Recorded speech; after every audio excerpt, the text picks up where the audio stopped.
Mga kapuso, kinawatan nga parcel ginbilin sa tubang sa isa ka balay sa San Vicente, Haro, nagtuga sang kakugmat sa pumuluyo. Pagbilin sang ginapahayag kawatan sang parcel na hulikam. Si Zen Kilantang Sasa nakatutok.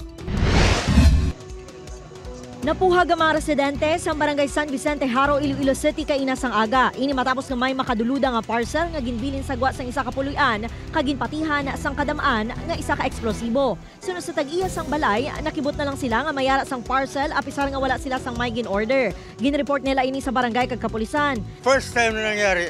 Masagulang ko sa cellphone sa upod ko nga tagwa ang 911. Regarding dito sir sa parcel nga wag hawakan baka So, agad-agad, mga pinapalo up namin dito sa police station, okay naman. Nag-proceed kaagad yung police. Gilayan nga ginkordon sang kapulisan ng lugar kag ginchekyar sang Explosive Ordnance Disposal Team. Apang sang ginbuksan ang parcel, ang unod, mga empty box sang pizza.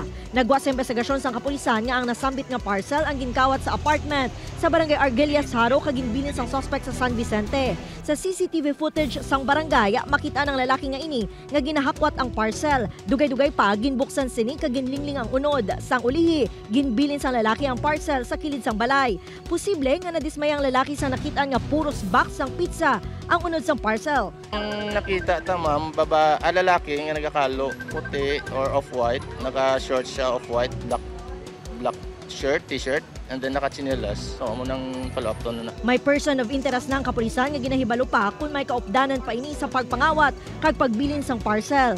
Upoy kay Cirilo Randuque, Zen Kilantang Sasa, One Western Visayas.